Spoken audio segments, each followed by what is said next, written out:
c'est une interview qui a surpris tout le monde. En effet, il y a quelques jours, nos confrères du Parisien rapportaient que Marlène Schiappa serait en une du nouveau numéro du magazine Playboy. Si certains ont cru à Poisson d'avril, la ministre a bel et bien confirmé les révélations du journal. Et le moins que l'on puisse dire, c'est que cette information a fait couler beaucoup d'encre. Défendre le droit des femmes à disposer de leur corps, c'est partout et tout le temps.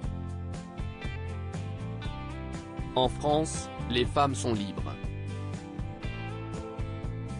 N'en déplaise aux rétrogrades et aux hypocrites, avait récemment indiqué la ministre, sur Twitter.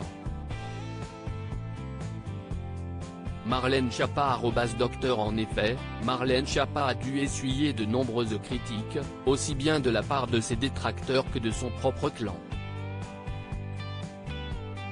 Isabelle Rome, ministre de l'égalité homme-femme, n'a pas été très tendre avec elle. Défendre les droits des femmes dans Playboy reviendrait à lutter contre l'antisémitisme en accordant un entretien à Rivarol, a-t-elle déclaré dans Le Figaro.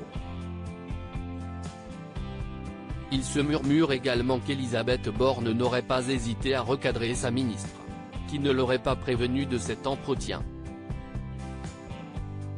Mais que pense Emmanuel Macron de cette initiative? Il ne l'a pas recadré. Invité sur le plateau de Touche pas à mon poste, ce mercredi 5 avril 2023, Gauthier Lebray, journaliste sur CNews, en a dit un peu plus sur la réaction du président de la République. Moi, ce qu'on me dit dans son entourage, c'est qu'il ne l'a pas recadré, puisque cela ne s'est pas fait savoir, et on fait même connaître le contraire, c'est qu'il soutiendrait plutôt sa ministre, a-t-il indiqué.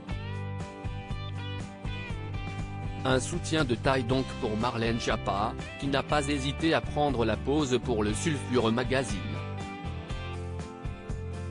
Les coulisses du shooting dévoilées. Étienne Janson, le styliste du shooting Jean-Christophe Florentin, le directeur de la publication de Playboy, était également présent sur le plateau de Touche pas à mon poste.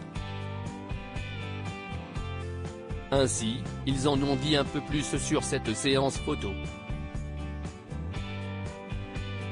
Ainsi, Étienne Janson a révélé que Marlène Schiappa avait refusé les poses où il y avait trop de peau visible. Ou quand ça faisait trop mode ou trop rock'n'roll par rapport à ce qu'on voulait présenter comme sujet. Et de poursuivre, si est-il là tout le truc, si est-il que la ministre reste digne. C'était pas de faire quelque chose complètement hors zone. L'objectif c'était que la ministre soit digne et qu'elle puisse s'exprimer et défendre son sujet et son propos et nous, de la mettre en avant. Il est évident que c'était une super belle occasion de travailler avec elle. Si est un grand plaisir. Reste à savoir maintenant quel accueil recevra cette interview qui fait grincer bien des dents.